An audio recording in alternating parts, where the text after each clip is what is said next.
ସୁନ୍ଦରଗଡ଼ରେ ନୂତନ ଜିଲ୍ଲାପାଳ। ସୁନ୍ଦରଗଡ଼ରେ ନୂତନ ଜିଲ୍ଲାପାଳ ଭାବେ ଡାକ୍ତର ଶୁଭଙ୍କର ମହାପାତ୍ରଙ୍କ ଯୋଗଦାନ। ସୁନ୍ଦରଗଡ଼ ଜିଲ୍ଲାର ନୂତନ ଜିଲ୍ଲାପାଳ ଭାବେ ଆଜି ଡାକ୍ତର ଶୁଭଙ୍କର ମହାପାତ୍ର ଯୋଗଦାନ କରିଛନ୍ତି। ଏହି ଅବସରରେ ଆଜି ଅତିରିକ୍ତ ଜିଲ୍ଲାପାଳ ଶ୍ରୀ ଅଭିମନ୍ୟୁ ମାଝୀଙ୍କଠାରୁ ସେ ଦାୟିତ୍ୱ ଗ୍ରହଣ କରିଛନ୍ତି। ଜିଲ୍ଲାପାଳ ଡାକ୍ତର ମହାପାତ୍ର ହେଉଛନ୍ତି 2018 ବ୍ୟାଚ୍ର ଭାରତୀୟ ପ୍ରଶାସନିକ ଅଧିକାରୀ। ଏହା ପୂର୍ବରୁ ଡାକ୍ତର ମହାପାତ୍ର ନବରଙ୍ଗପୁର ଏବଂ ଯାଜପୁର ଜିଲ୍ଲାର ଜିଲ୍ଲାପାଳ ଭାବେ ଅବସ୍ଥାପିତ ଥିଲେ। ତାହା ପୂର୍ବରୁ ରାଉରକେଲା ଅତିରିକ୍ତ ଜିଲ୍ଲାପାଳ ତଥା ଆର୍ଏମ୍ସି କମିଶନର ଭାବେ ମଧ୍ୟ ଅବସ୍ଥାପିତ ରହିଥିଲେ।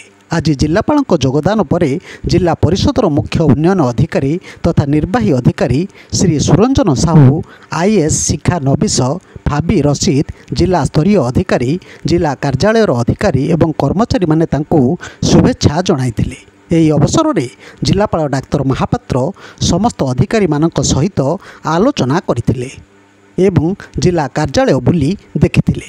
ବ୍ୟୁରୋ ନ୍ୟୁଜ୍ ଓଡ଼ିଶା କଥା। ଓଡ଼ିଶା କଥା ୟୁଟ୍ୟୁବ୍ ଚ୍ୟାନେଲଟିକୁ ଆପଣମାନେ ଦେଖୁଛନ୍ତି, ମତାମତ ଦିଅନ୍ତୁ, ଲାଇକ୍ କରନ୍ତୁ, ସବସ୍କ୍ରାଇବ୍ କରନ୍ତୁ ଓ ସେୟାର ମଧ୍ୟ କରନ୍ତୁ।